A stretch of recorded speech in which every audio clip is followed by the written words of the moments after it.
Bonjour à toutes et à tous. Je suis Sarah Reichert, directrice adjointe de cette école.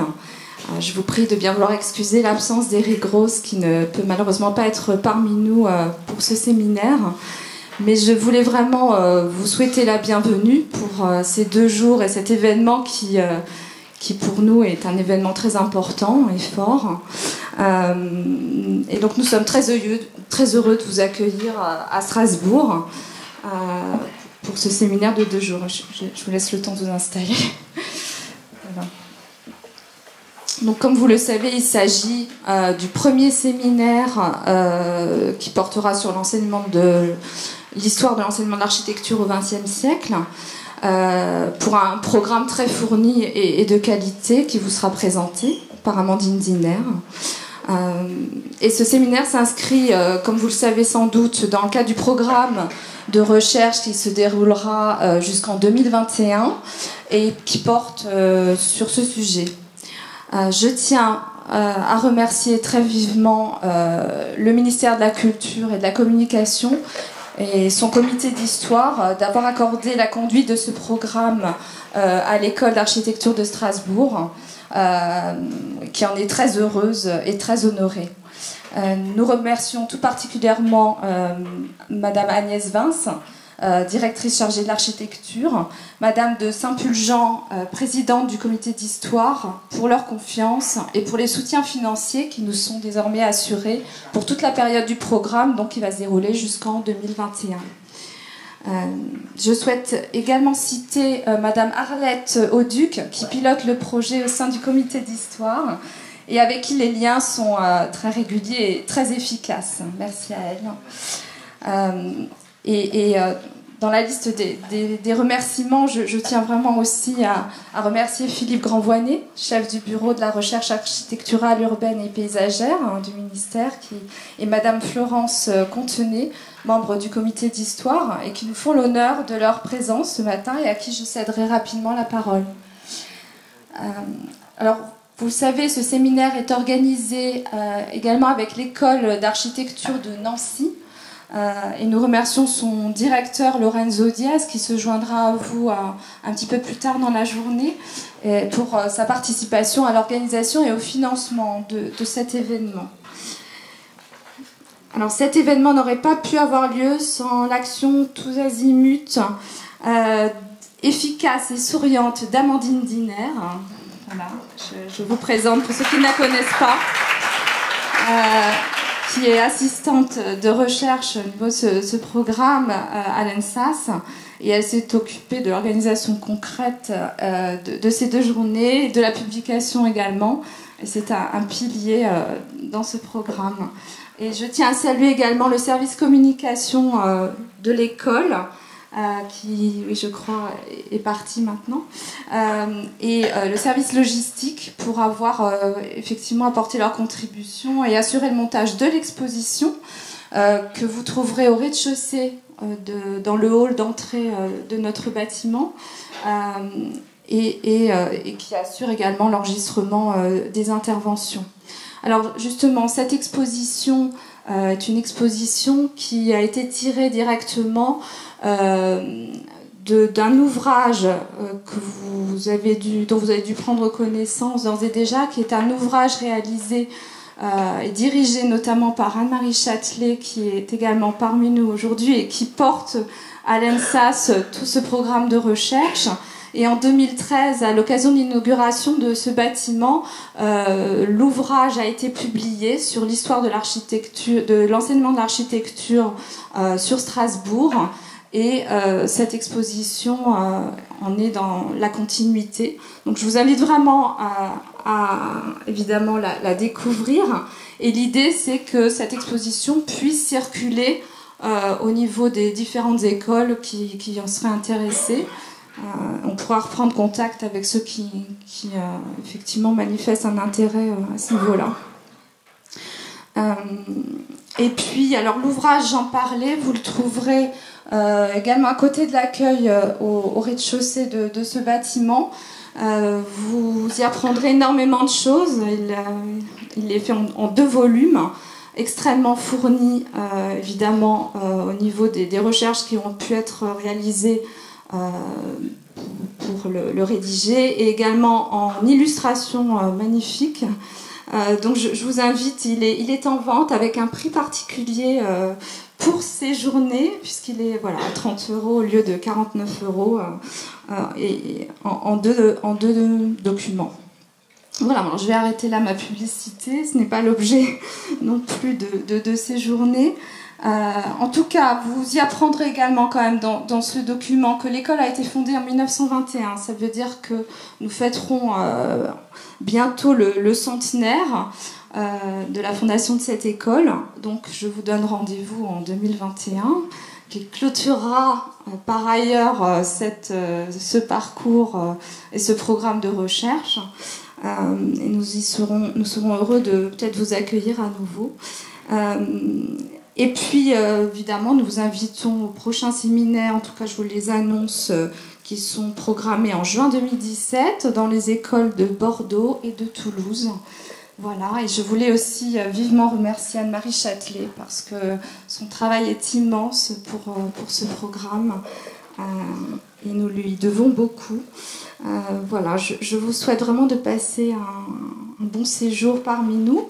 Ce n'est pas encore tout à fait Noël, c'est peut-être dommage pour ceux qui auraient voulu un peu découvrir Strasbourg, mais le grand sapin est déjà sur la place et quelques illuminations, donc les bradoleux certainement dans les confiseries.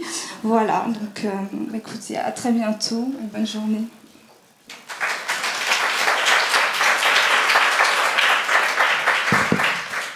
J'espère que le micro marche, parce que comme je n'ai pas de voix, il y a intérêt. Est-ce que vous m'entendez?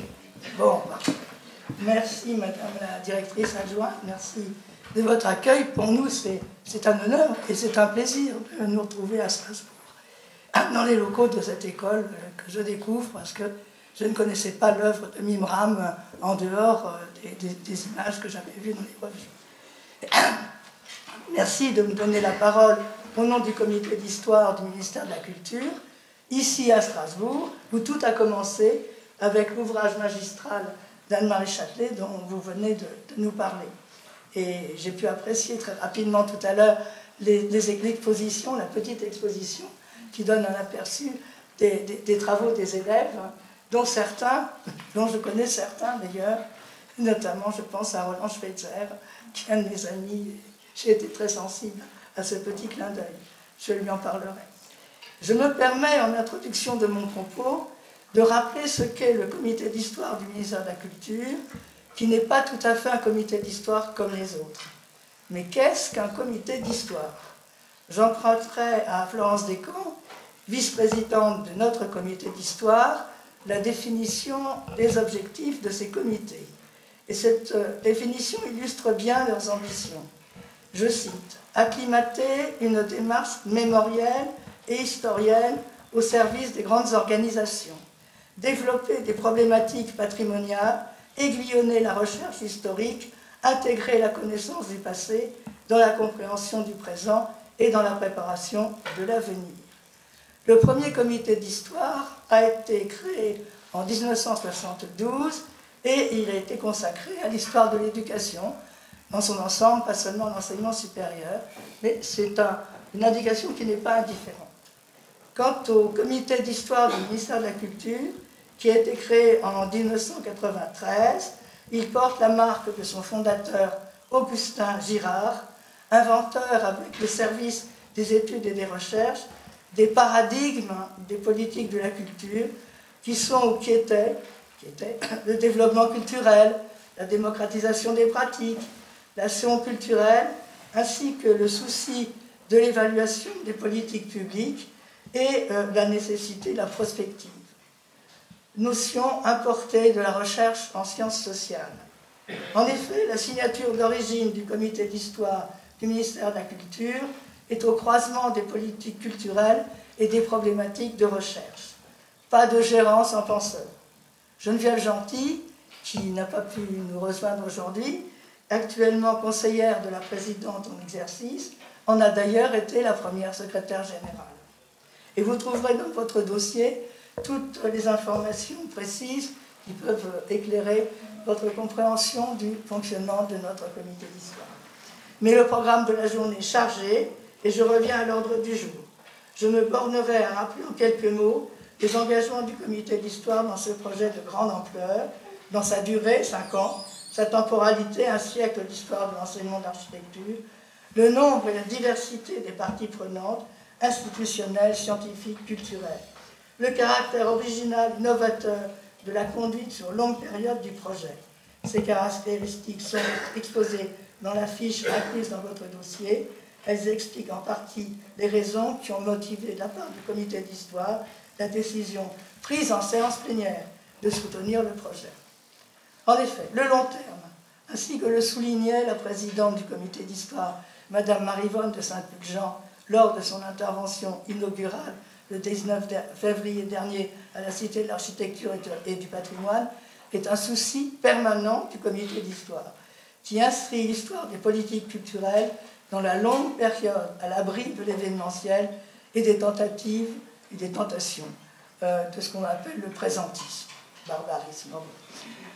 Deuxièmement, l'attention scrupuleuse apportée aux méthodes et à la rigueur scientifique, ainsi qu'en témoigne dans la présentation lors de cette même séance de la recherche des différentes sources, archives écrites, archives orales, documents graphiques. Même séance à la Cité de l'Architecture et du Patrimoine, et sujet qui fera l'objet d'une communication demain après-midi. Enfin, l'écroissement des approches entre thématique et monographie, c'est tout à fait, une caractéristique tout à fait originale de ce programme, des aperçus transversaux sur les grands sujets de l'enseignement de l'architecture et des histoires vécues dans chacune des écoles. Enfin, plus largement, la combinaison entre plusieurs histoires, histoire de l'enseignement supérieur, histoire des politiques culturelles, histoire d'architecture, et à différentes échelles, nationales, voire internationales, en l'occurrence certainement européennes, régionales, ainsi qu'au niveau de chacune des disciplines qui y sont convoquées. La gouvernance, entre guillemets, du projet rend compte de cette complexité qui constitue une richesse, mais aussi un défi. L'équipe scientifique, le conseil scientifique, le comité de pilotage, mais aussi l'école de Strasbourg, gestionnaire du projet, avec à la barre notre amie Amandine Diner, doctorant, et la direction générale des patrimoines, principalement la mission des archives en la personne de Vincent Bouat, et le service de l'architecture au premier chef, le bureau de la recherche avec Philippe Voinet, de la recherche architecturale, urbaine et paysagère. N'oublions pas. Et autour de ce dispositif s'articulent de nombreux réseaux, formels ou informels, celui des écoles nationales supérieures d'architecture, celui des chercheurs, celui des universités et de leurs laboratoires, ceux d'autres comités d'histoire, comme celui du ministère de l'écologie et du développement durable, ou celui de l'enseignement supérieur et la recherche, ainsi que des correspondants étrangers. Vous trouvez ces précisions évidemment dans votre dossier. Le comité d'histoire a investi beaucoup de ses forces vives et de ses moyens dans l'histoire de l'enseignement de l'architecture au XXe siècle, sous la direction d'Arlette Auduc, ici présente, conservatrice générale du patrimoine. Cette attention toute particulière accordée à l'architecture se déploie également dans d'autres actions du comité d'histoire, ainsi que le rappelait Mme Marie-Vonne de Saint-Pulgent le 19 février dernier, une journée d'études consacrée à la loi sur l'architecture qui aura bientôt 40 ans, qui devrait avoir lieu le 11 janvier 2017 à l'Académie d'architecture. Une journée d'études, la publication suivie d'un colloque, d'un livre écrit par Éric Langeau sur 50 ans de politique de l'architecture à partir des entretiens menés auprès de 12 directeurs d'architecture. Cet intérêt pour les politiques de l'architecture n'est pas récent. En effet, il a inspiré le soutien et la publication en 2001 de l'ouvrage d'Éric Langeau, L'État et l'architecture, 1958-1981, une politique publique, point d'interrogation. Plus récemment, le comité d'histoire avait organisé le 23 novembre 2006, dans le cadre de la commémoration du 30e anniversaire de la disparition d'André Malraux, une journée consacrée à Malraux et l'architecture, et complétée le 4 juin 2007 par un entretien sur l'enseignement de l'architecture du temps d'André Malraux. Cet intérêt du comité d'histoire pour l'architecture et tout spécialement pour l'enseignement de l'architecture trouve son accomplissement dans le grand projet de l'enseignement de l'architecture au XXe siècle, qui réunit un potentiel sans précédent de chercheurs et de témoins. Nous allons en avoir une éblouissante démonstration dans ces 2 journées organisées autour des 2 écoles de Strasbourg et de Nancy, si différentes dans leur histoire et dans leur projet pédagogique, mais si proches dans la même ambition d'incarner au niveau européen l'excellence et l'innovation. Permettez-moi enfin d'ajouter une note personnelle en hommage à Jean-Pierre Éperon, mon ami et mon maître, fondateur de la notion d'institution architecturale, avec des concepts opératoires tels que la règle et la norme, le jugement en architecture, et également réformateur de l'enseignement à Nancy, puis dans des rôles successifs de conseiller et de mentor de plusieurs générations, notamment à l'Institut français d'architecture et à l'école du Chaillot, et dont on peut trouver les traces dans cet ouvrage en 3 volumes, Architecture, une anthologie, éditée par l'IFA, publiée par Mardaga en 1992, et qui reste, à mon avis, insurpassé et incontournable, comme on dit aujourd'hui. Je vous remercie de votre attention, j'espère que je n'ai pas été trop inaudible, mais on fait ce qu'on peut avec ce qui vous reste. Voilà.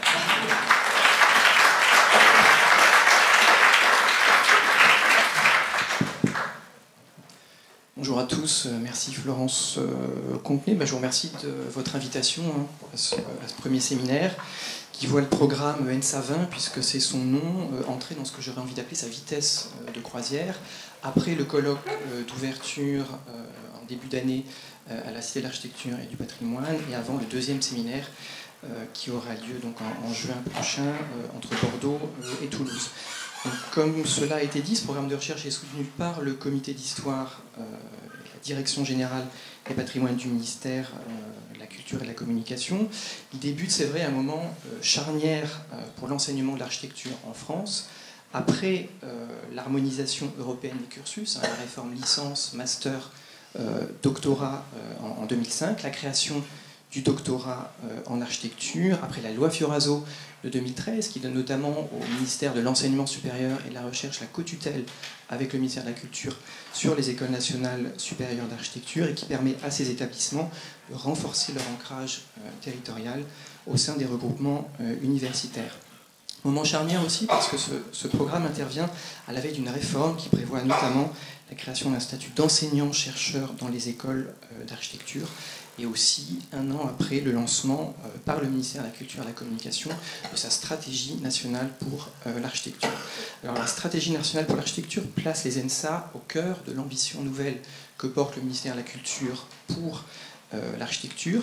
Ce programme y contribue, c'est important, d'abord par l'ambition qu'il porte d'associer 20 écoles nationales supérieures d'architecture pendant 5 ans, et je pense que ça doit être la première initiative de ce type à cette échelle, autour d'un projet de recherche commun. Ensuite, par sa capacité à apporter une contribution nouvelle à l'architecture comme discipline, au travers de l'histoire de son enseignement, et ainsi préparer l'avenir en fondant les évolutions pédagogiques sur un corpus de connaissances solides et actualisées au regard des nouveaux enjeux de la discipline. Ce projet est né à Strasbourg avec un projet de recherche piloté par Anne-Marie Châtelet, dont effectivement vous avez l'exposition au rez-de-chaussée. Il était donc assez naturel que le premier séminaire de ce programme se déroule à Strasbourg, où un travail considérable a déjà été fait, et en partenariat également avec l'école d'architecture de Nancy, dans un contexte de forte dynamique régionale, portée par l'initiative Région Architecture dans le Grand Est, et c'est une initiative également très, très intéressante. Donc nous sommes réunis aujourd'hui pour ce premier séminaire qui est en fait déjà le résultat d'un travail très important conduit en amont par les responsables du programme. Et je pense que pendant ces 2 journées, nous aurons la possibilité de prendre la mesure de ce travail.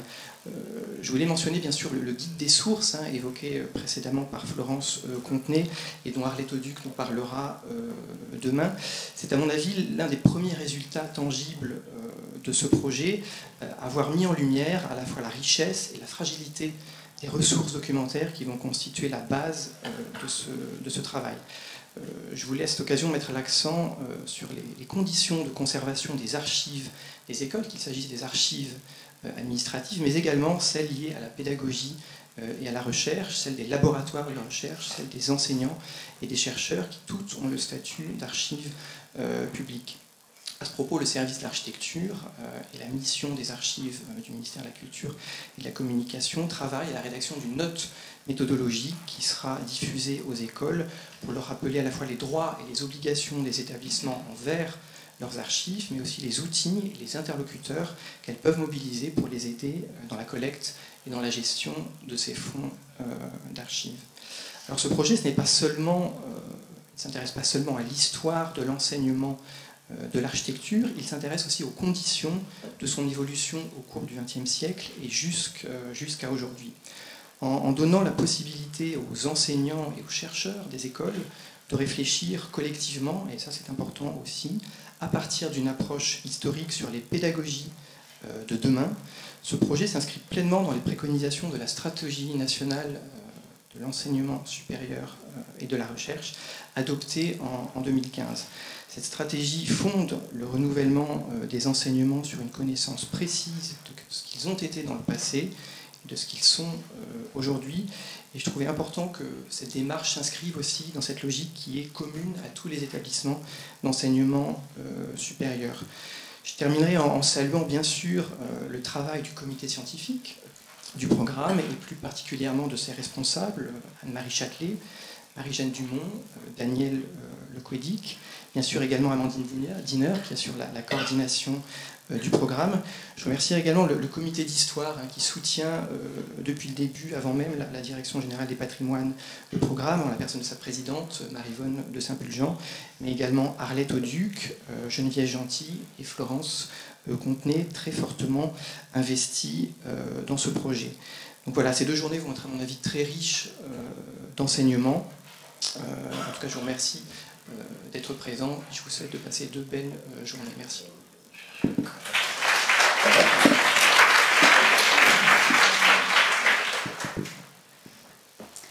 Bonjour à tous, je vous souhaite à mon tour la bienvenue à ce premier séminaire du programme ENSA 20. Vous avez eu des petites pochettes en arrivant dans lesquelles vous trouverez le programme de la journée d'aujourd'hui.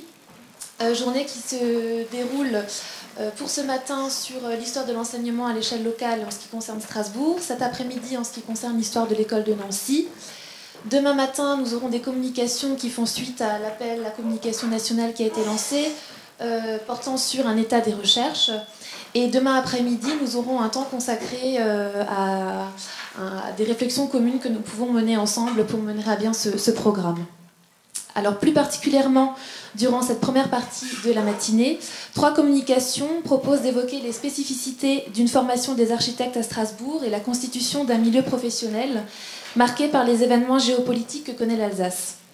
Anne-Marie Châtelet, professeure à l'école d'architecture de Strasbourg et membre du laboratoire Arche à l'université de Strasbourg, débutera en dressant un panorama des divers lieux de l'enseignement de l'architecture à Strasbourg entre 1850 et 1950, en considérant ses spécificités entre France et Allemagne.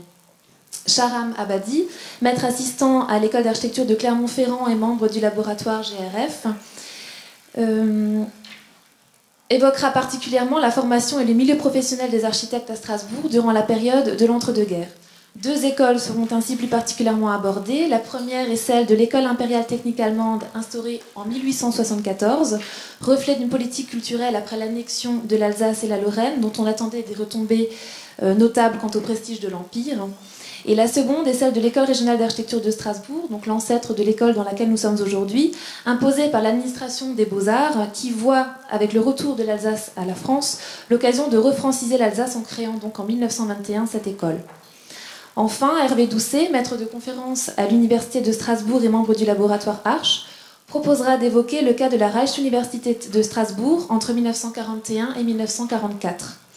Il évoquera en cela particulièrement l'action du professeur Hubert Schrade, figure emblématique des nouvelles structures d'enseignement supérieur créées par le Troisième Reich. Parmi le matériau pédagogique utilisé par Schrade pour son cours d'histoire de l'architecture, ce sont notamment les plaques de verre qui seront évoquées, dans l'hypothèse qu'elles constituent un vecteur pédagogique promouvant le style architectural que le régime entendait. Alors je propose que les 3 communications se suivent et que l'on consacre un temps de débat et de questions à l'issue de ces 3 communications. Voilà, merci beaucoup.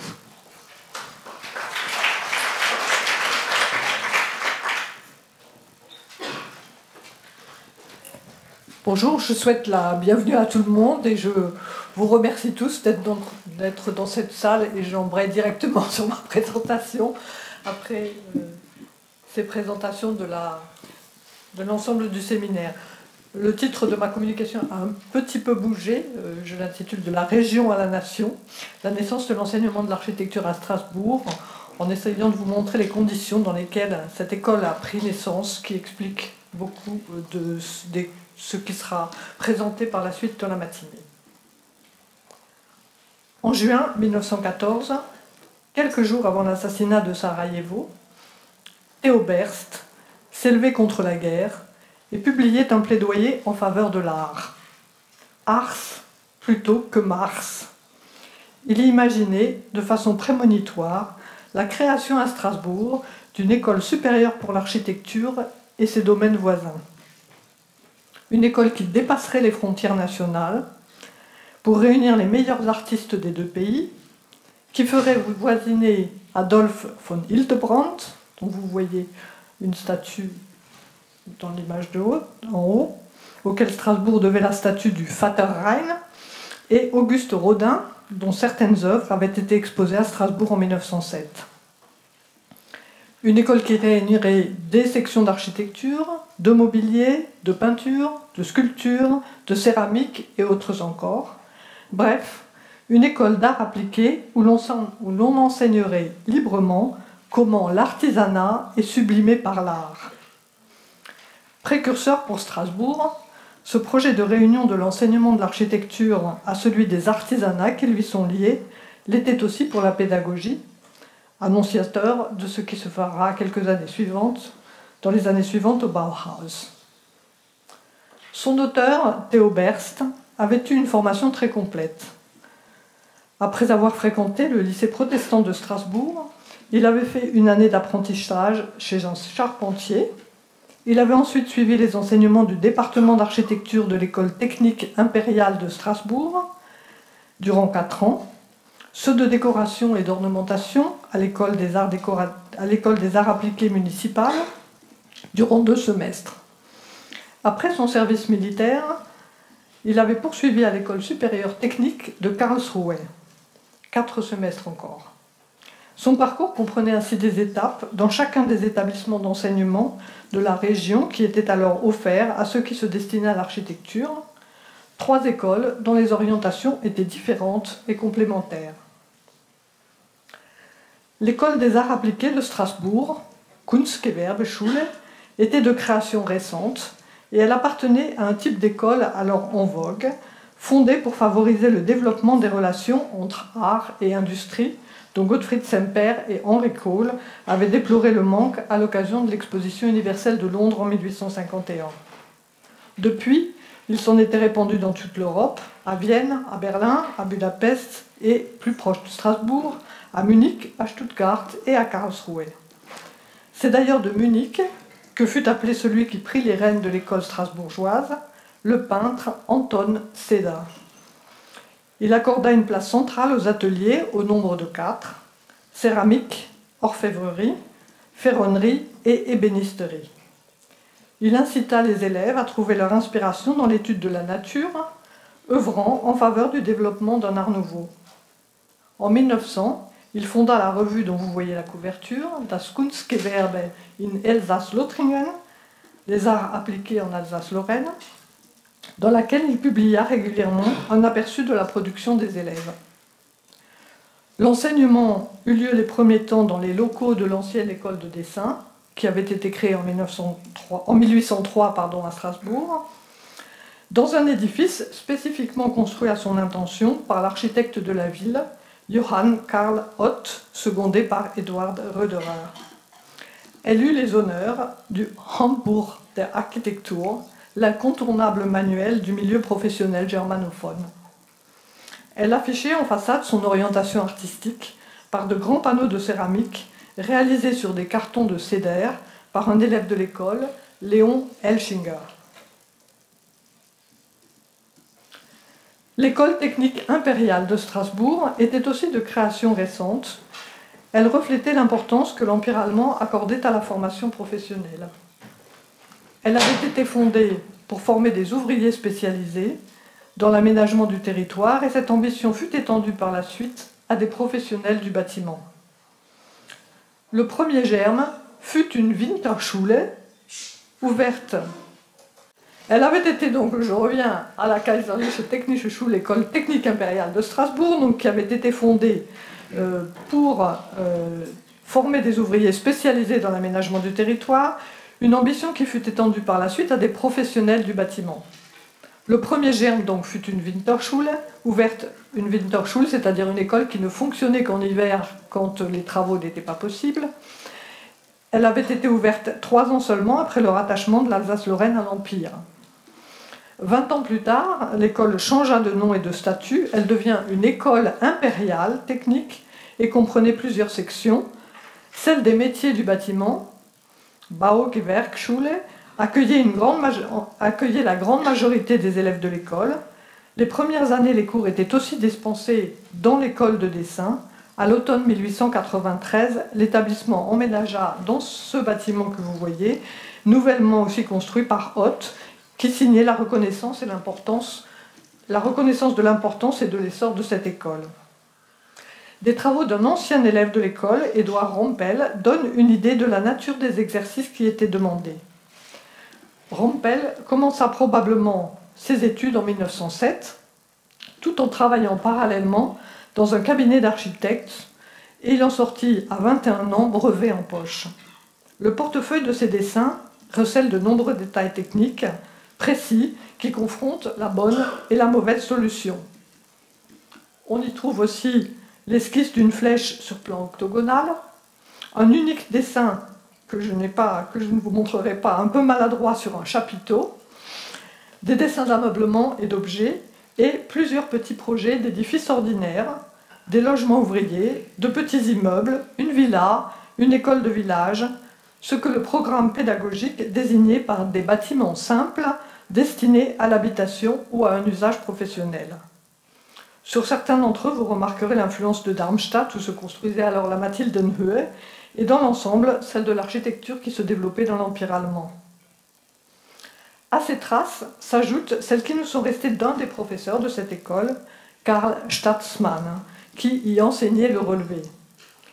Arrivé à Strasbourg en 1896, il s'était passionné pour l'architecture de la région et devait par la suite devenir l'un des membres fondateurs de la Société pour la conservation du vieux Strasbourg.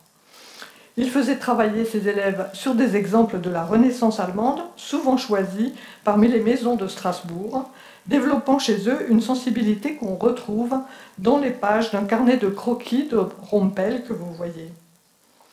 Entre 1904 et 1912, Staatsmann fit aussi un cours sur la théorie et la pratique du dessin d'architecture à l'Université de Strasbourg, sans doute sollicité par Georg Deilio, l'historien d'art qui dirigeait l'Institut d'histoire de l'art. Certains des dessins des élèves de Staatsmann illustrèrent l'ouvrage qu'il publia en 1906 sur la première Renaissance à Strasbourg. L'école technique offrait ainsi à ses élèves une formation à la construction, une introduction à la conception de petits projets et une ouverture à l'histoire architecturale régionale. La troisième école que fréquenta Theo Berst était celle de Karlsruhe. C'était un établissement d'enseignement supérieur consacré aux sciences de l'ingénieur et de la nature. Il avait une antécédence et des ambitions d'une toute autre ampleur que l'école strasbourgeoise, revendiquant le patronage spirituel de Friedrich Weinbrenner. S'il n'existait que depuis 1885 sous le nom d'École supérieure technique, il avait été fondé en 1825 comme École polytechnique. L'enseignement de l'architecture pouvait se prévaloir de professeurs comme Heinrich Hübsch, Karl Schäfer ou encore Hermann Billing. La formation y durait 4 ans et supposait une présence de plus de 40 heures hebdomadaires à des cours traitant tout autant de la construction et de l'histoire que du dessin et du projet. L'enseignement de l'architecture était très différent de celui qui était alors dispensé à Paris, Il n'y avait ni atelier, ni concours. Le professeur distribuait un programme sur lequel les élèves étaient appelés à composer. Comme le résumaient dans les colonnes de la construction moderne 2 anciens élèves de l'école des beaux-arts alors installée à Stuttgart, dans le système de l'école, comme il est compris en Allemagne, l'enseignement des professeurs tient une plus grande place qu'aux beaux-arts. Par contre, l'émulation du concours et de l'enseignement mutuel entre les élèves manque. En 1899, il fut question de fonder à Strasbourg une faculté technique analogue au sein de l'université pour offrir aux futurs architectes une formation qu'ils allaient chercher à Karlsruhe, Stuttgart ou Munich. Le projet échoua.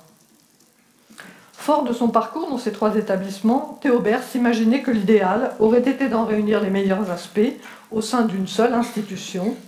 Dans cette école, écrivait-il, la construction allemande fusionnerait avec la forme française et aux 2 peuples, on pourrait offrir les éléments les plus compétents. L'avenir devait lui donner raison, mais en partie seulement. Le sort de l'école des arts appliqués et de l'école technique de Strasbourg fut pour ainsi dire tranché avant même la fin de la guerre.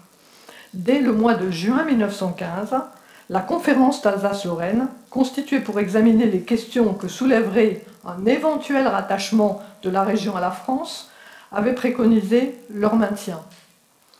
Aussi, le commissariat général chargé de réorganiser l'Alsace-Lorraine à partir de 1919 confirma-t-il leur fonctionnement. Parallèlement, il mit à l'étude la création d'une école régionale d'architecture. Qui et à quel moment en avait formulé l'idée?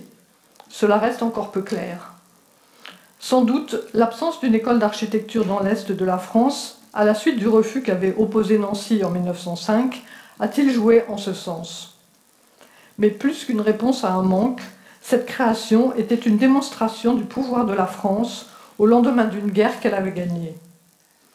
À l'heure du retour de l'Alsace à la France, les établissements supérieurs techniques qu'offrait l'Allemagne, à quelques kilomètres de Strasbourg, apparaissaient comme une provocation à laquelle il fallait répondre. Très manifestement, écrivait le commissaire général Alexandre Millerand, le gouvernement allemand avait tenu à ce que ne se créât pas dans les pays annexés d'établissements rivales de ceux qui existaient par exemple à Karlsruhe et à Stuttgart. La France devait donc en proposer à Strasbourg, qui avait été délaissé. À cela s'ajoutait un second argument, celui de la reconquête culturelle. Il était essentiel, ajoutait Millerand, de faire revivre dans la mémoire des Alsaciens et des Lorrains le souvenir des traditions artistiques françaises et de leurs propres traditions locales, dont, sous l'influence germanique, l'on s'était, en architecture surtout, fâcheusement écarté. 2 bonnes raisons donc pour examiner la création d'une école d'architecture. Le dossier fut confié à un architecte en chef des bâtiments civils et palais nationaux, qui était également architecte en chef des monuments historiques, Robert Danis. Celui-ci était depuis le début de la guerre dans les Vosges, où il suivait des travaux sur les monuments historiques classés, et il venait d'être nommé directeur des services d'architecture et des beaux-arts d'Alsace-Lorraine. Il confirma l'intérêt d'un tel établissement qui permettrait aux jeunes gens de rester sur place, et il ajouta que c'était particulièrement souhaitable pour les Alsaciens qui auraient été doublement handicapés en allant à Paris, non seulement à cause du changement de méthode, mais aussi à cause de l'usage exclusif du français. Ce serait une école régionale comme il en existait depuis 1903.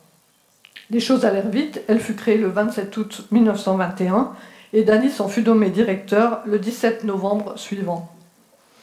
Cependant, certaines réticences, venues du milieu professionnel local, donnèrent à cette école une couleur un peu différente de celle des autres. Des architectes du pays s'opposèrent en effet à son ouverture, jugeant que le modèle proposé ne répondait pas à leurs attentes d'un enseignement qui devait être avant tout pratique et dont le but devait être de former des constructeurs, et cela en plus grand nombre possible. Ils contestaient le choix d'une formation élitaire tournée vers les beaux-arts et demandaient la création d'une section d'architecture rattachée à l'école technique. Le commissariat, qui avait déjà pérennisé l'école technique, confirma néanmoins la création d'une école régionale. le ministère en prit le financement en charge, la ville étant déjà chargée par celui de l'école technique.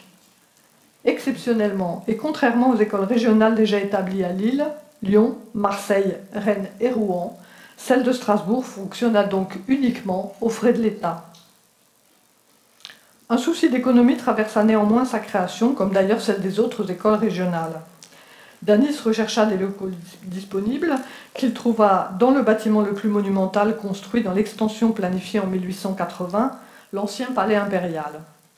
La nouvelle école devait s'en partager les locaux avec les instituts universitaires d'histoire de l'art et de géographie, quelque peu relégués à l'arrière-plan. Comparé aux édifices flambant neufs dont avait bénéficié l'école des arts appliqués et l'école technique avant la guerre, cette installation apparaît bien modeste. Pour le corps enseignant, Danis mobilisa, comme on le faisait habituellement, des universitaires et des agrégés. Mais à Strasbourg, c'était pour beaucoup de nouveaux arrivants, l'université ayant été recomposée à la suite de l'expulsion de ce qu'on appelle dans la région les vieux Allemands, autrement dit les Allemands de souche. Il y avait 3 professeurs tout juste nommés, Samuel Roche-Blave pour l'histoire générale et l'esthétique, Henri Villa pour la statique et la résistance des matériaux et Jean-André Roux pour la législation du bâtiment, ainsi que 2 professeurs du lycée Fustel de Couljange pour la géométrie descriptive, la physique et la chimie. Pour les enseignements ayant trait à l'architecture, il engagea des professionnels qu'il avait sous ses ordres. Patrice Bonnet, qui était responsable des bâtiments de l'université de Strasbourg, devint professeur de théorie. Jean Patriarche, qui travaillait aux côtés de ce dernier, professeur de construction, et Paul Gélis, qui dirigeait l'inspection des monuments historiques d'Alsace, professeur d'archéologie. Danis les avait fait venir à Strasbourg pour travailler au sein du service d'architecture et des beaux-arts, et il profita de leur présence pour constituer à peu de frais un encadrement pédagogique. Bonnet, originaire de l'Ariège, avait obtenu un Grand Prix de Rome en 1906. Patriarche, parisien, avait été diplômé des Beaux-Arts en 1919. Et Gélis, parisien lui aussi, en 1914, non sans avoir tenté 4 fois le Prix de Rome. Seuls 2 Alsaciens furent sollicités, et pour de seconds rôles. Ils étaient aussi diplômés de l'école des Beaux-Arts parisienne.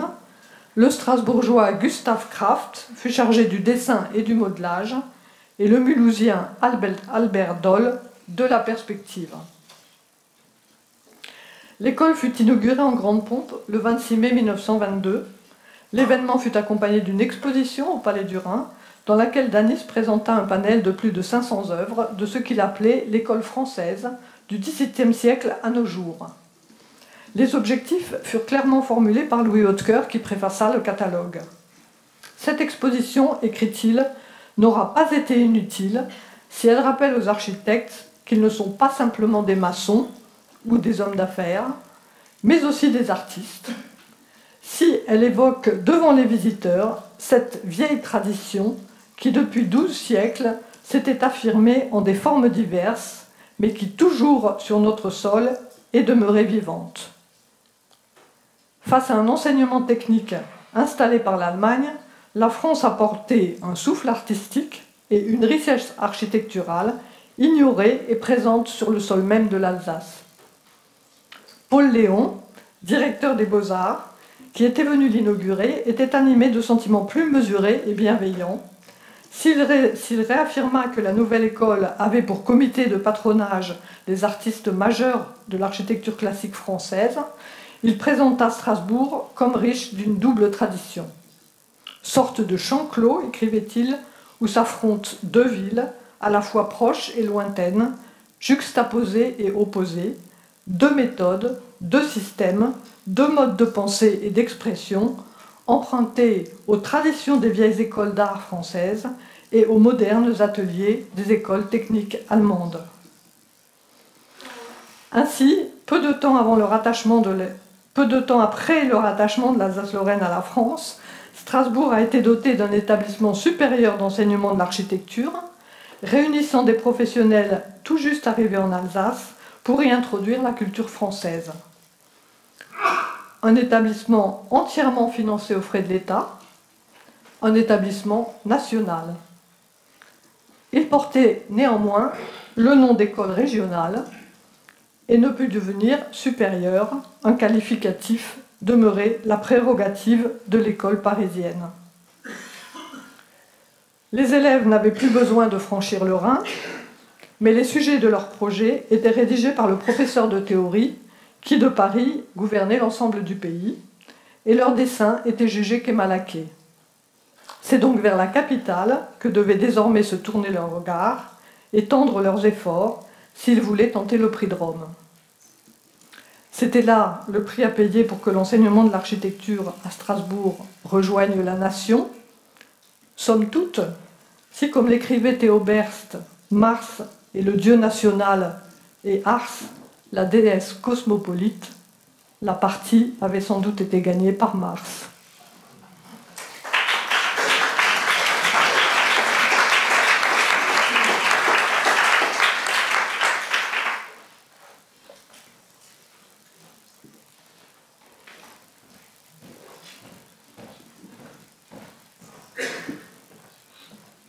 Je ne suis pas très habile avec ce... très habile avec ce truc. Voilà. Je vais laisse faire. Ouais.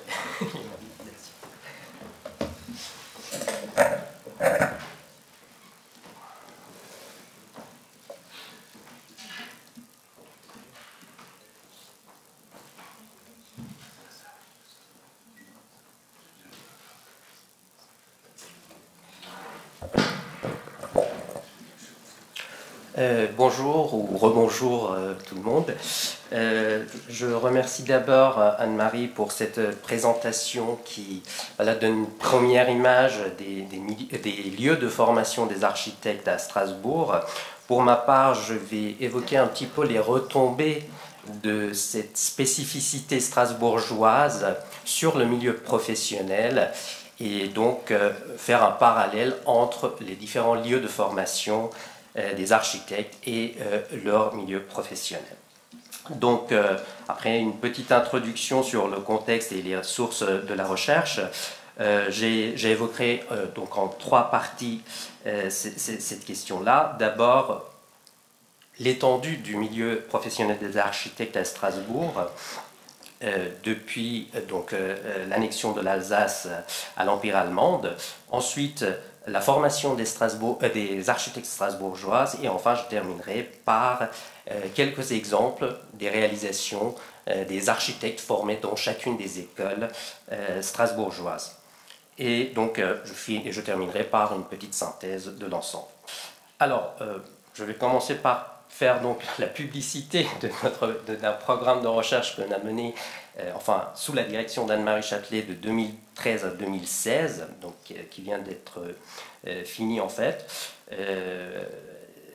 L'objectif de ce programme de recherche financé par l'Agence nationale de la recherche et son équivalent allemand, la DFG, Deutsche Forschungsgemeinschaft, était d'étudier en fait la physionomie de la ville de Strasbourg comme le résultat des échanges, des relations franco-allemandes et comme un phénomène marqué par des transferts culturels ou des métissages.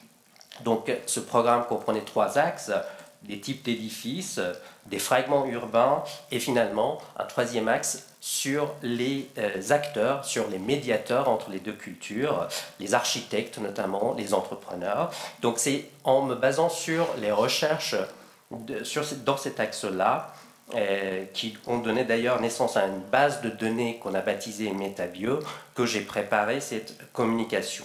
Donc vous avez en bas les couvertures des différents cahiers qu'on a pu publier dans le cadre de ce programme de recherche, et dans le cinquième, donc le vert, il y a une présentation de cette base de données. Je remercie au passage Marie-Laure Cronier-Lecomte, dont je me suis servi des recherches pour enrichir cette base de données. Et dans cette communication, j'ai également utilisé les recherches de Nicolas Lefort, ici présent, les travaux plutôt d'Anne-Marie Châtelet et de Frank Storm sur l'École régionale d'architecture de Strasbourg, et de notre collègue allemand Christian Weber. Alors, pour entrer dans le vif du sujet, Donc, je vais d'abord évoquer l'enjeu, ou plutôt le marché de travail que représente Strasbourg pour les architectes depuis l'annexion de l'Alsace à l'Empire allemand. Donc, 2 chiffres d'abord, hein, avec l'extension de la ville décidée par l'administration allemande en 1880, la superficie de la ville de Strasbourg, la superficie intramuros, passe de 230 hectares à 614, donc triple à peu près.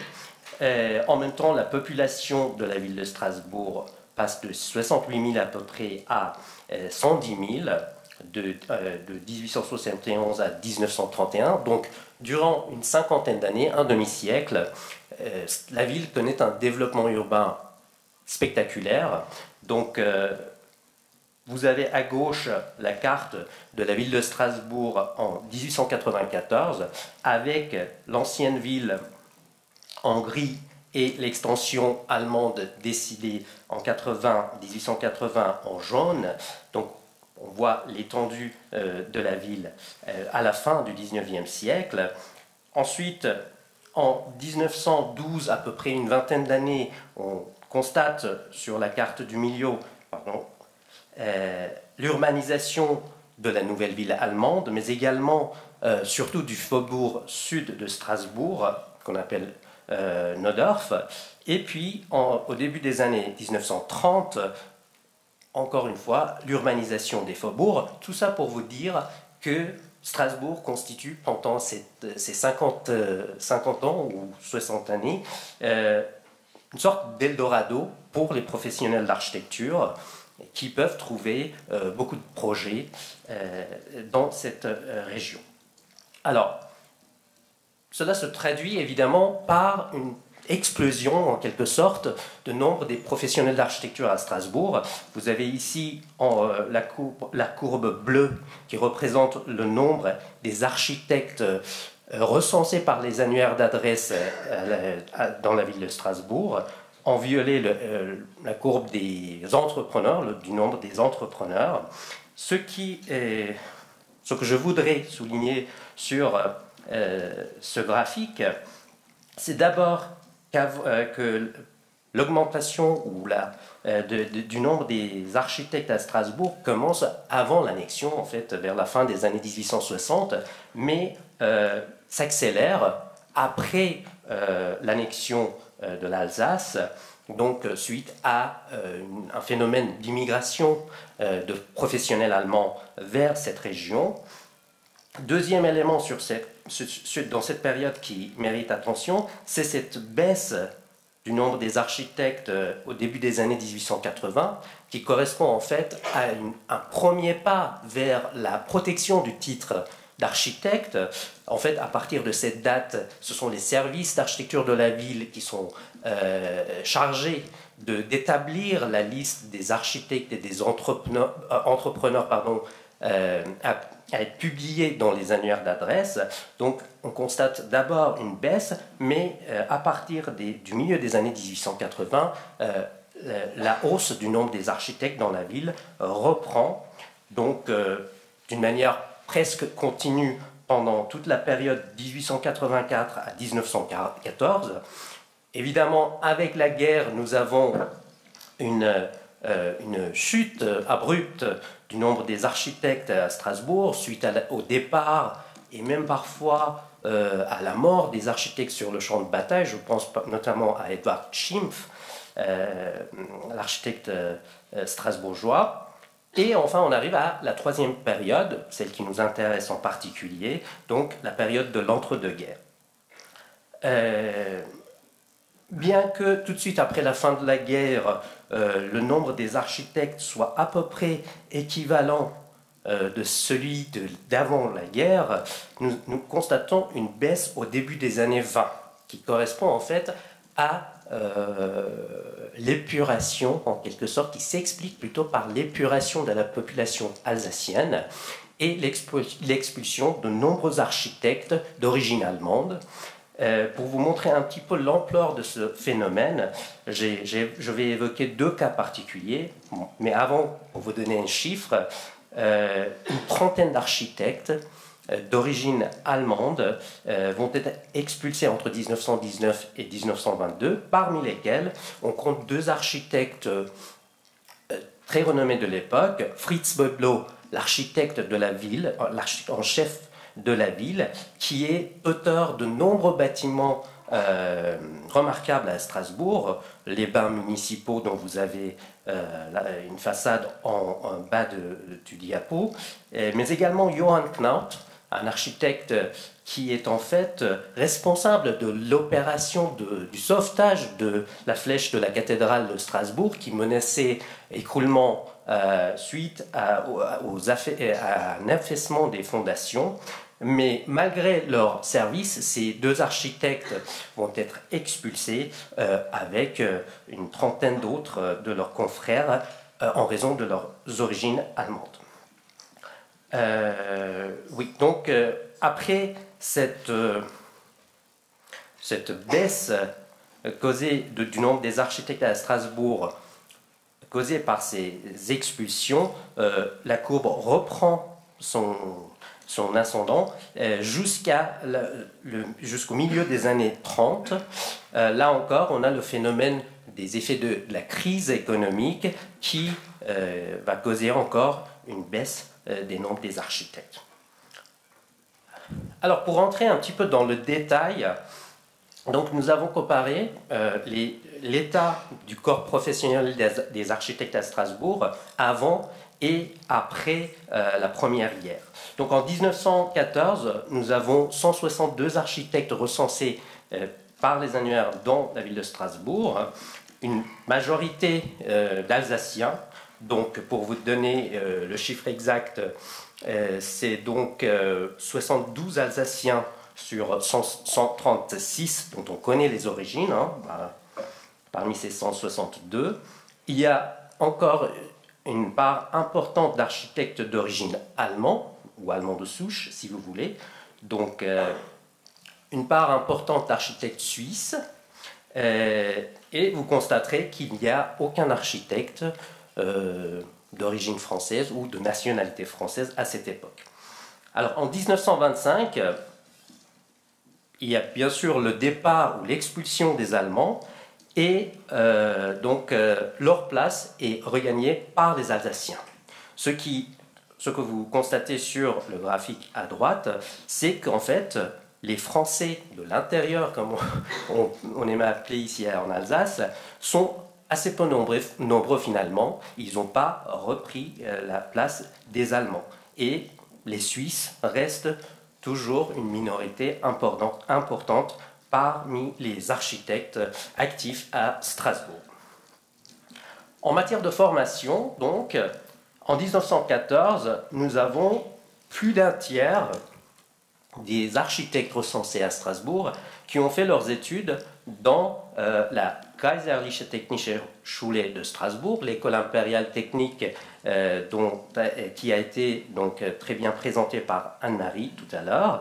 Ensuite, nous avons aussi une part importante des architectes qui ont été formés à la Technische Hochschule de Karlsruhe, donc à peu près également un tiers, mais également les autres écoles allemandes, notamment de Stuttgart, un peu moins important de Munich, et la part de l'école des beaux-arts est, je dirais, assez minime, à peu près 10% des architectes. En 1925, ce qui est étonnant, c'est que la part de l'école technique de Karlsruhe augmente. Bon, cela s'explique évidemment par le fait que des architectes qui avaient commencé leurs études avant la guerre, des architectes alsaciens, ont regagné leur patrie et donc font partie maintenant du corps professionnel actif. Et donc, malgré les expulsions, l'école de Karlsruhe représente encore l'un des lieux de formation principaux des architectes à Strasbourg. Et on va dire l'avancée de l'école des beaux-arts parisienne est, je dirais, relativement modeste, vu que maintenant, normalement, le choix des jeunes Alsaciens devrait être orientée vers Paris. Donc on passe de 10% à peu près 20% ou 25%, donc c'est relativement modeste. Et bon, vous pouvez voir sur le diaporama les différentes écoles présentes, notamment l'école de Zurich par 1 ou 2 architectes. Alors, quelle a été la part des 2 écoles principales, l'école impériale technique qui devient après 1919 donc l'école nationale technique de Strasbourg et l'école régionale d'architecture qui va être fondée en 1922. Donc là, nous avons des courbes de nombre d'admis et de diplômés des 2 écoles. Ce qui est intéressant, c'est que l'école nationale technique qui, dans les années 20, a un effectif d'à peu près 80 à 90 étudiants, ou élèves plutôt, par an, ce qui donne à peu près une vingtaine d'admis par an, baisse ses effectifs petit à petit jusqu'à arriver à 8 étudiants admis par an, et ce qui correspond à peu près à l'effectif de l'école régionale. Alors ça, c'est un point qui reste à éclaircir. Mais de manière générale, on peut constater que la part de l'école nationale technique est beaucoup plus importante. Donc c'est une école beaucoup plus ancrée dans la société alsacienne que l'école régionale, ou plutôt nationale en quelque sorte, comme nous l'a présenté Anne-Marie, qui a été fondée suite à un acte en quelque sorte politique. Bon, la différence qui a été plus ou moins évoquée par Anne-Marie, c'est que les élèves de l'école régionale d'architecture terminent leurs études souvent à Paris pour devenir DPLG, et leur nombre est assez faible, 1 à 2 par an, alors que les élèves plutôt de l'école nationale technique obtiennent un brevet d'architecture, donc à la suite de 4 ans d'études, donc font des études beaucoup moins longues, et ce brevet donne droit à être employé dans les services de la ville, et donc bien sûr pratiqué en tant que libéral.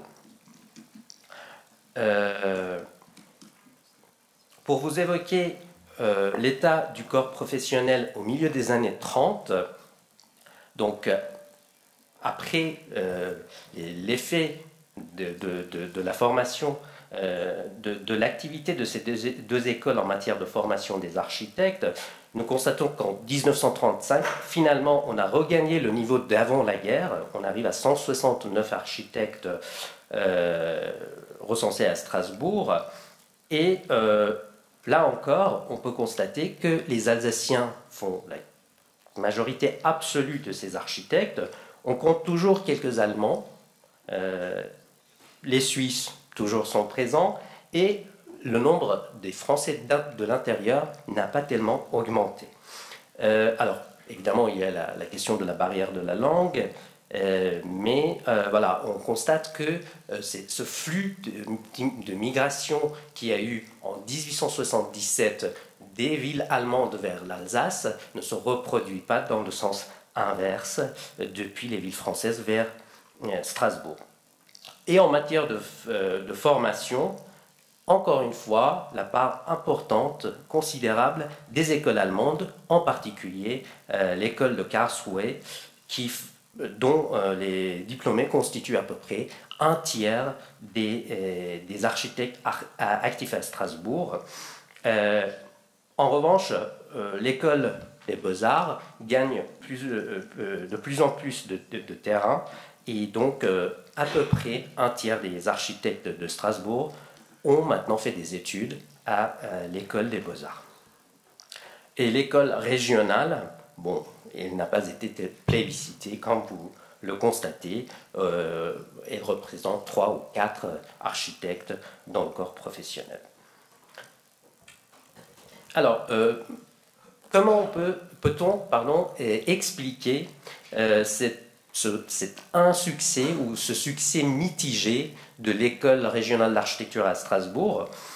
si on compare un peu le corps des enseignants des deux écoles, on constate qu'à l'École nationale technique, la plupart des enseignants, même tous, ils sont alsaciens, ayant fait des études en Allemagne ou à l'École nationale technique, plutôt à l'École impériale de Strasbourg, alors que dans l'école régionale, on a affaire à des enseignants parisiens qui occupent des postes de fonctionnaires d'État dans les administrations d'architecture de la région.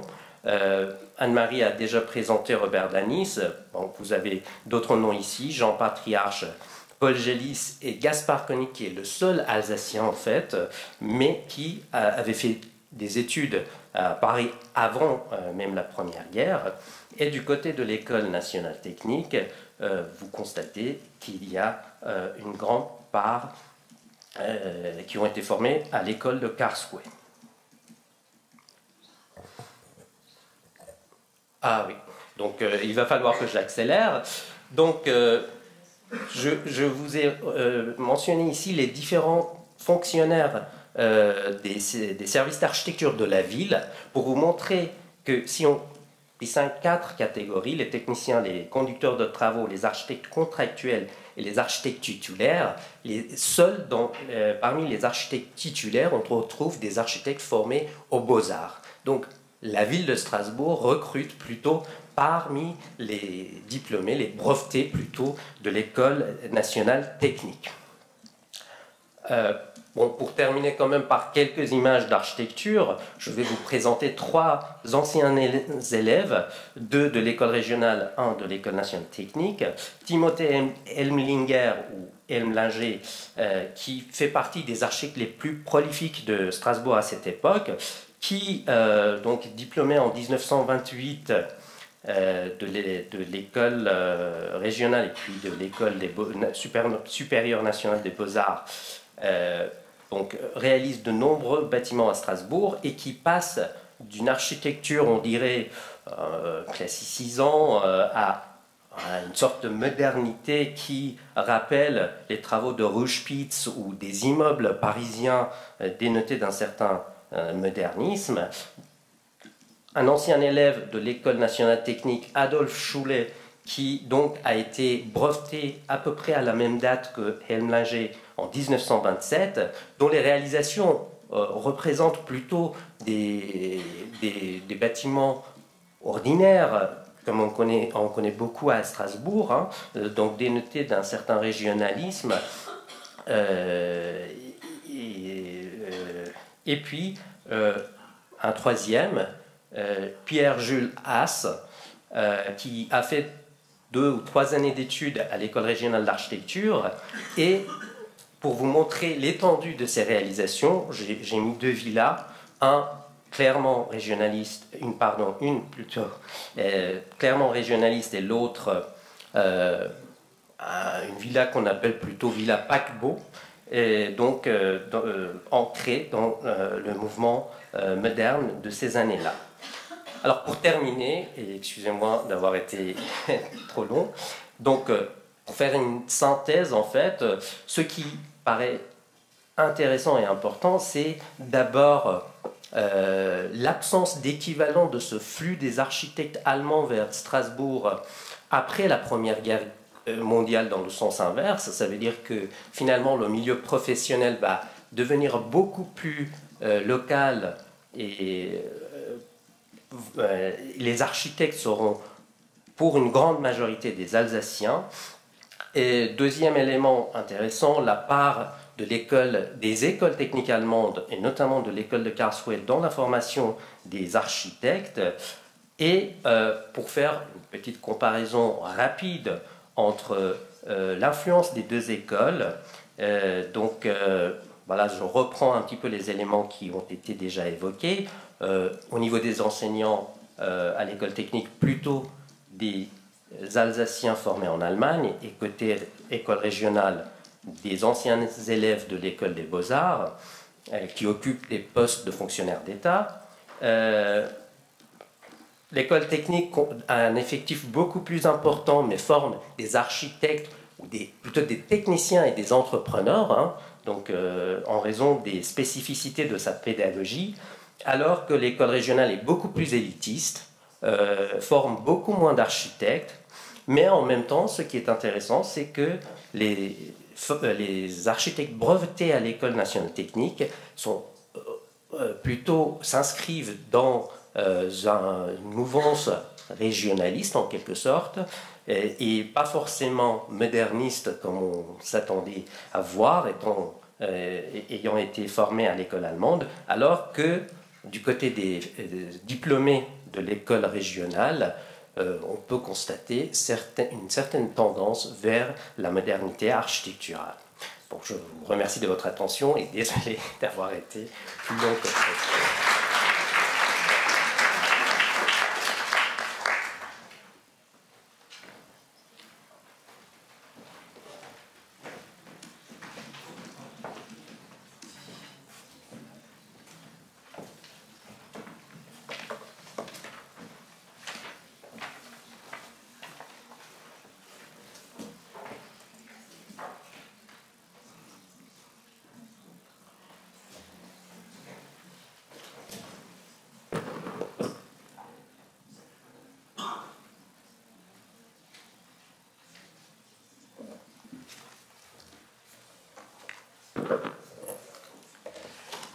Voilà, bonjour à tous et merci beaucoup à Anne-Marie Châtelet de m'avoir proposé de participer à cette journée.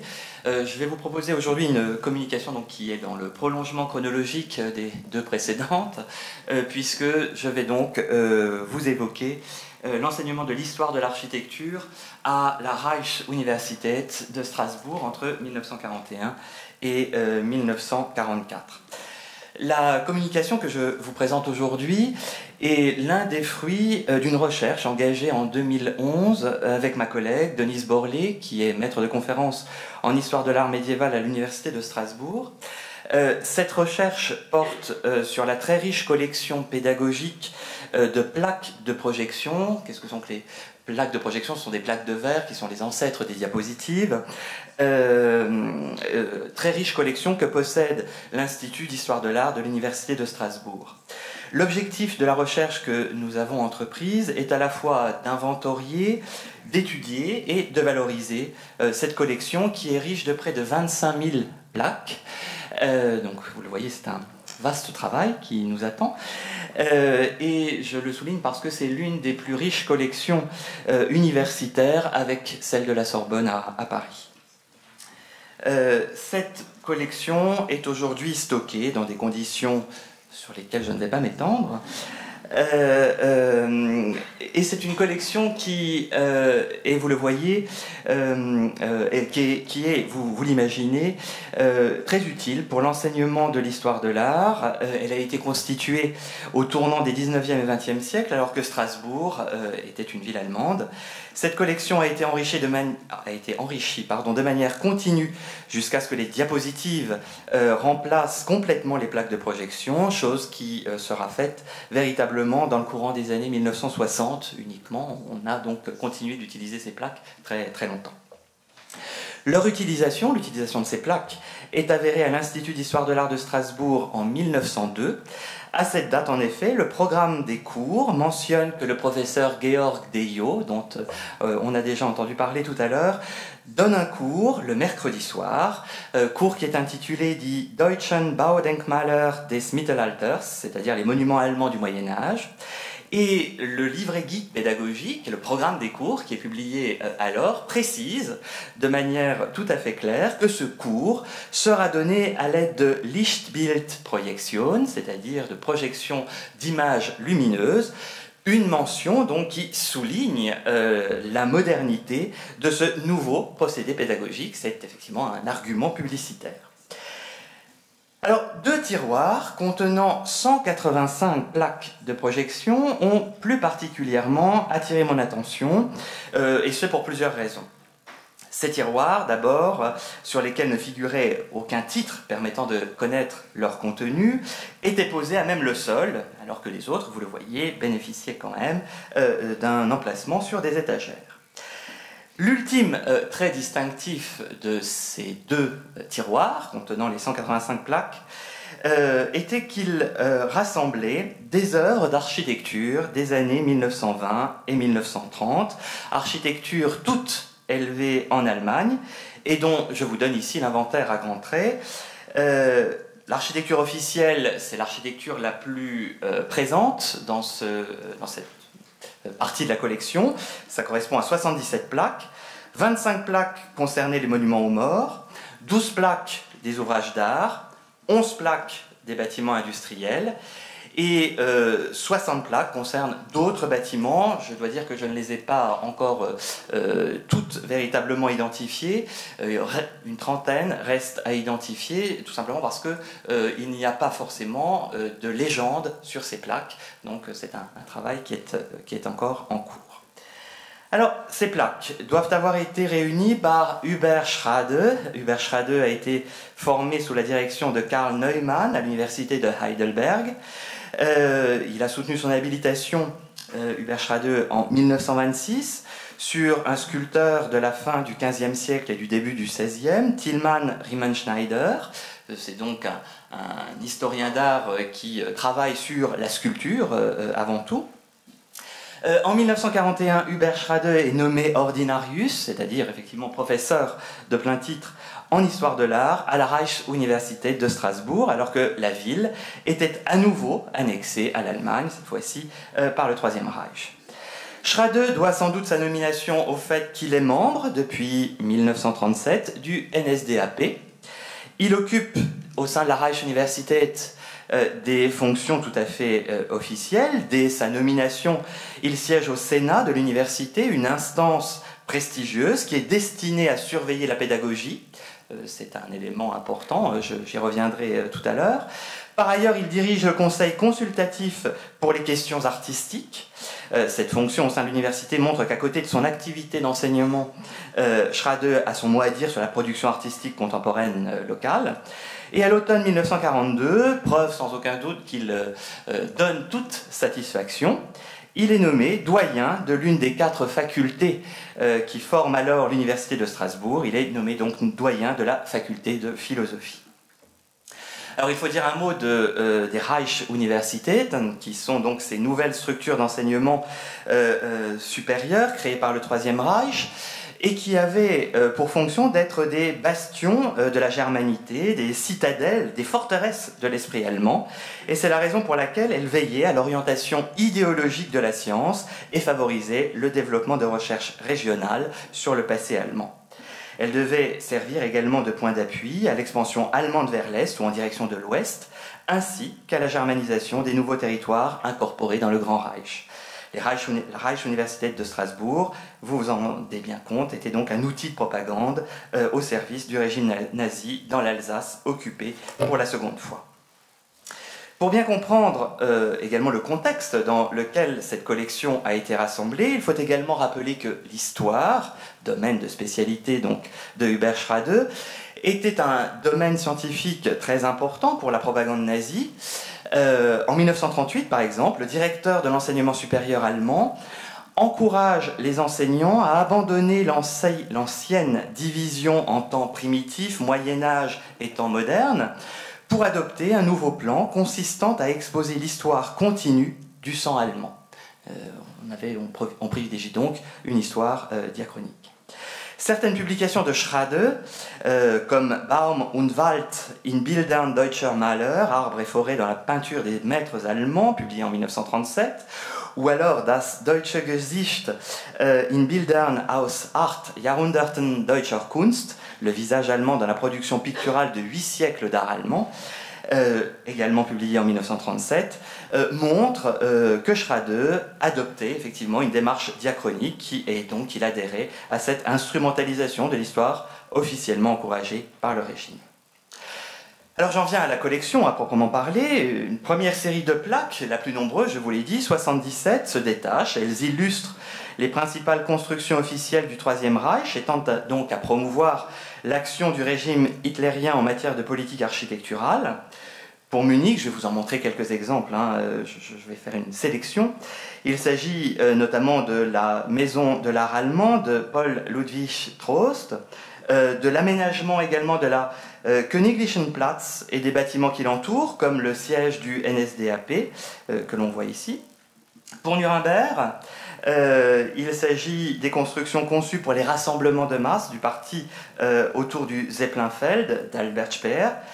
Pour Berlin sont représentés le Reichssportfeld de Werner Marsch, mais également la nouvelle chancellerie d'Albert Speer, ainsi que des plans relatifs au projet de transformation urbaine de la capitale du Reich.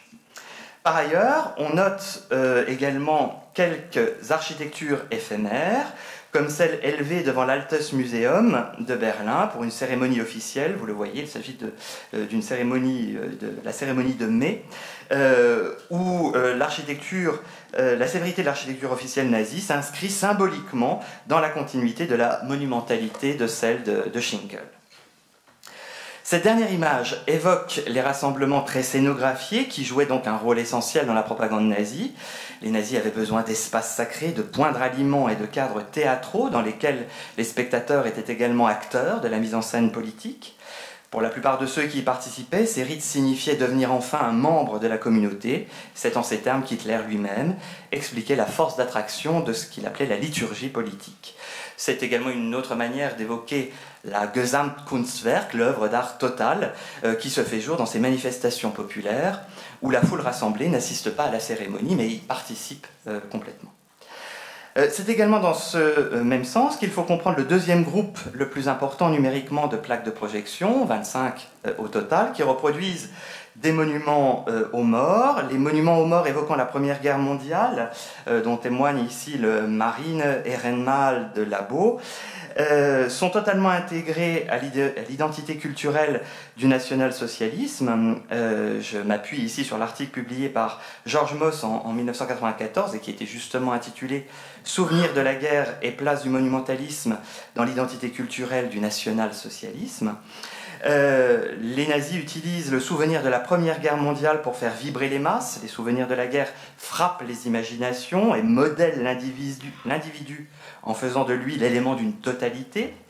Les monuments aux morts de l'histoire du nouveau régime également sont importants dans le cadre de manifestations de masse. Je retourne à Munich avec l'une des constructions de cette Königlichen Platz et vous voyez ici le temple de la garde éternelle. Et effectivement, sur cette place et autour de ces monuments avait lieu chaque 9 novembre la cérémonie dite de la citation des martyrs. Cette cérémonie commémorait la mémoire de 16 nazis morts lors du putsch manqué de 1923 à Munich. Et lors de cette manifestation, les noms de ces martyrs étaient appelés et le chœur des jeunesses hitlériennes répondait par un tonitruant présent, reflet parfait des paroles du chef des jeunesses hitlériennes qui disait « Il n'y a rien, je le cite, il n'y a rien de plus vivant en Allemagne que nos morts ». À ces deux premières catégories, il faut en ajouter une troisième, celle qui concerne les ouvrages d'art et les bâtiments industriels, en tout donc 23 plaques, 23 plaques. Ces 23 plaques de projection illustrent d'une autre manière la propagande nazie. Il s'agit, à travers elles, de montrer la puissance industrielle de l'Allemagne. Parmi les bâtiments industriels présents ici, deux me semblent mériter plus particulièrement d'être signalés. La célèbre usine de chapeaux conçue par Erich Mendelssohn entre 1922 et 1923 est l'un des bâtiments du laboratoire d'essai pour l'aviation construit à Berlin par Hermann Brenner et Werner Deutschmann entre 1932 et 1939. Ces deux bâtiments ont en commun un traitement plastique puissant qui renvoie à l'architecture expressionniste. Cette architecture expressionniste est si bien représentée qu'elle constitue un ensemble d'une trentaine de plaques de verre Contrairement à la catégorie relative à l'architecture officielle, il me semble important de signaler que, alors que l'architecture officielle est systématiquement illustrée par plusieurs plaques de verre, plusieurs plaques de projection, cette architecture expressionniste ne figure généralement que sur une, voire deux au maximum, plaques de verre. Donc on a un nombre d'exemples relativement important. Alors parmi ces exemples, on y trouve le très étonnant restaurant dit Bastaille, construit à Cologne en 1924 par l'architecte Wilhelm Ripan, ou encore les différents magasins qu'Eric Mendelssohn a construits, Schocken à Stuttgart ou Petersdorf à Breslau en 1927, c'est celui que vous avez sous les yeux. Et ces projets côtoient les projets utopiques issus die Stadtkrone ou ceux d'Alpine Architectur qui ont été élaborés par Bruno Taut dès 1919. C'est certainement ces projets de Bruno Taut qui sont les plus présents dans cette catégorie puisque 5 plaques concernent ces projets de Taut. Alors ça peut étonner, évidemment, puisque les idées de Taut et des artistes de l'Arbeitsrat für Kunst, le Conseil du travail pour l'art, qui l'a contribué à fonder en 1918, sont totalement opposés au Parti national-socialiste. Ils portent plutôt des idées anarchistes. Il faut tout de même noter que la volonté de créer un art pour les masses se retrouve dans l'idéologie nazie, de même que l'idée selon laquelle l'architecture contribue à la restructuration de la société. Cette société allemande que Taut imaginait dans ses projets utopiques, loin des centres urbains traditionnels, encourageant un retour à la terre, trouvait paradoxalement un écho dans le fascisme, comme l'affirme justement Kenneth Frampton. Cet intérêt de Schrade pour les projets utopiques de Taut est confirmé par l'ouvrage qu'il publie en 1934, Das Deutsche Nationaldenkmal, dans lequel il reproduit l'un des dessins de la Stadtkrone qu'il qualifie de projet romantique dérivé des cathédrales gothiques et qui illustre, selon lui, la recherche de Taut pour la création d'espaces symboliques de l'ambition de la société contemporaine. Si Schrade semble saluer la quête de Taut pour une architecture signifiante, il condamne cependant la forme à laquelle celui-ci aboutit et parle, je le cite, du rêve fou d'une époque qui privilégie l'art pour l'art, d'une époque qui a privilégié l'art au détriment de la vie. Les œuvres rassemblées dans cette collection de vers sont vraisemblablement celles montrées en modèle par Schrade, pour différentes raisons. Contrairement à ce qui avait été fait à Munich en 1937, où l'exposition sur l'art dégénéré présentait au public des œuvres condamnées par le pouvoir, les exemples de ce qu'il ne fallait pas faire dans le domaine de l'architecture selon la philosophie nazie ne semblent pas figurer dans la collection de plaques de verre. Aucune ne représente des œuvres considérées comme relevant exclusivement d'une influence étrangère, donc extérieure à l'âme allemande. Sont tout de même sauvés quelques exemples. C'est le cas de la fameuse Shell House de Berlin, construite par Emil Fahrenkampf, un architecte dont il faut tout de même préciser qu'il s'était converti au nazisme et qui a obtenu par ce biais des commandes officielles de la part du régime. C'est lui qui a réalisé notamment le pavillon allemand à l'exposition de Liège en 1939. Sont absents évidemment de ces plaques toutes les œuvres de Walter Gropius et de Mies, à l'exception notable de cette maquette pour le gratte-ciel en verre de Berlin. Ce projet, très expressionniste, témoigne des relations que Mies entretenait avec Bruno Taut et le groupe de la Glaserne Kette. Contrairement à Walter Gropius, il faut également souligner que Mies a essayé en vain d'obtenir des commandes de la part du régime nazi entre 1933, date de leur arrivée au pouvoir et date de la fermeture du Bauhaus, et 1937, date de son départ pour les États-Unis. Ce qui semble lui avoir surtout importé, c'est d'obtenir des commandes, quelles que soient les idées politiques défendues par ses commanditaires. C'est en tout cas ce que montre très bien l'ouvrage publié aux États-Unis en 1990 d'Ellen Hockman, intitulé Architects of Fortune, Mies van der Rohe and the Third Reich, un ouvrage qui, me semble-t-il, n'a pas été traduit. Alors on peut se demander quelles utilisations Schrade a faites de ces plaques. Une première utilisation possible, c'est l'utilisation pour ses propres publications. On peut effectivement évoquer les publications de Schrade, bien que lui-même n'était pas spécialiste de l'histoire de l'architecture, ni spécialiste de l'architecture contemporaine. Il a publié quand même un nombre non négligeable, je vous en montre une sélection ici, d'ouvrages portant sur l'architecture contemporaine. En 1934, il publie, donc je vous l'ai dit, Das Deutsche Nationaldenkmal, dans lequel il évoque l'histoire des monuments érigés à la nation allemande. Dans cet ouvrage, il mentionne notamment plusieurs projets réalisés par Leo von Klenze, dont le très emblématique Valhalla. Pour le XXe siècle, il évoque à l'intérieur de cet ouvrage le Marine Ehrenmal de Labo que je vous ai montré tout à l'heure. Les bâtiments officiels de l'Allemagne nazie sont évoqués dans le livre Sinnbilder des Reiches, symbole, que l'on peut traduire par symbole de l'Empire, qui a été publié en 1938.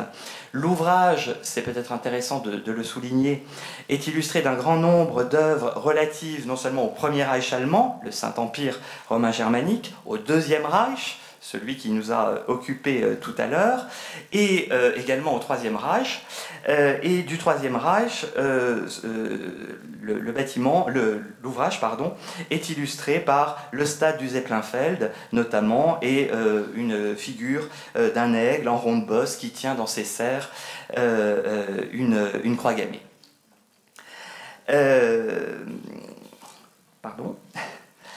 Ce qui est également intéressant, c'est de voir qu'effectivement, ici encore, dans cet ouvrage, Schrade adopte donc une démarche diachronique qui tisse une continuité historique entre le Troisième Reich et les périodes précédentes.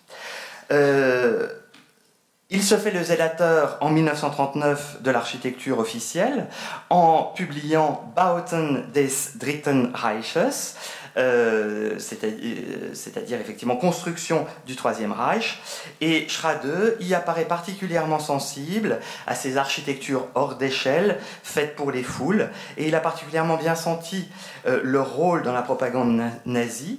Ainsi, à propos du Zeppelinfeld de Nuremberg, compare-t-il les corps raides, j'aurais pu vous montrer des illustrations, voilà, des corps raides des soldats, tous habillés à l'identique, qui s'y tenaient lors des rassemblements, à la forêt des colonnes qui en constitue la structure, en disant, je le cite, « La foule et l'architecture sont à l'unisson, l'art architectural est au service du discours politique et l'amplifie. » Alors on peut se demander également si Hubert Schrade a réalisé des cours véritablement sur ce type d'architecture.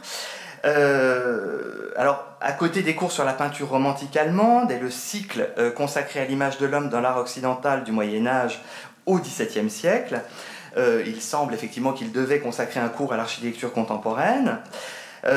Mais là, on ne peut faire que des hypothèses. Peut-être est-ce au sein du cours qu'il donna à l'hiver 43-44 et qui était intitulé « Exercice d'histoire de l'architecture pour débutants », ou peut-être celui donné à l'été 44, intitulé « Exercice pour les étudiants avancés sur une sélection de monuments », qu'il eut recours à ces architectures contemporaines.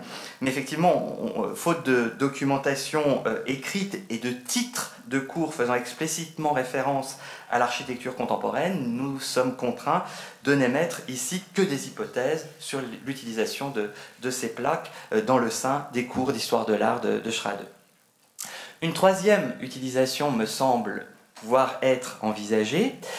Ces plaques peuvent également peut-être avoir été utilisées à d'autres fins que celles de l'enseignement de l'histoire de l'art au sein de l'université.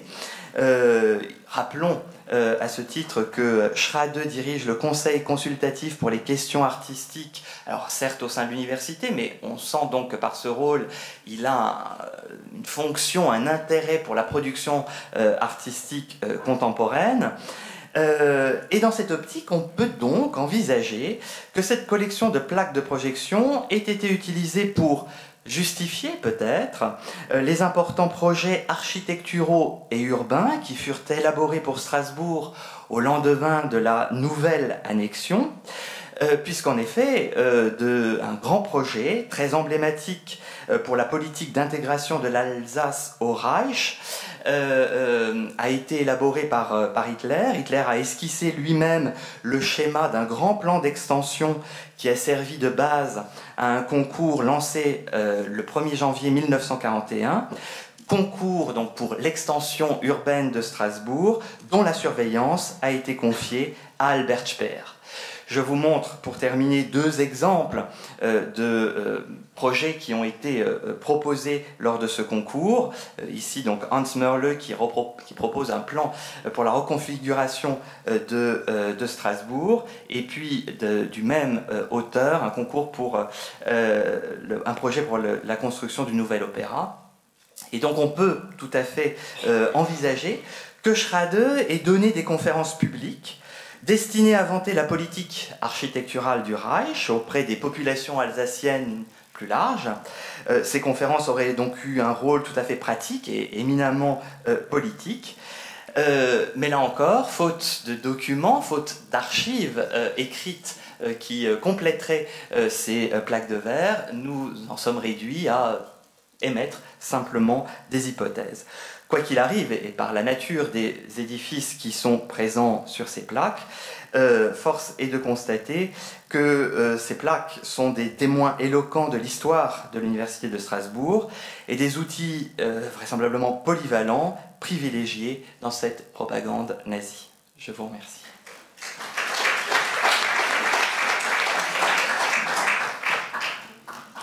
Merci beaucoup pour ces 3 interventions. Et nous vous proposons peut-être de passer à la pause café tout de suite et que nous réservions un temps de parole et de questions peut-être à l'issue des autres communications. Comme la thématique de la matinée est consacrée à l'histoire de l'enseignement à Strasbourg, ce sera peut-être l'occasion d'avoir un temps d'échange un petit peu plus global à la fin de la matinée. Voilà, donc la pause café vous attend au rez-de-chaussée. Merci beaucoup.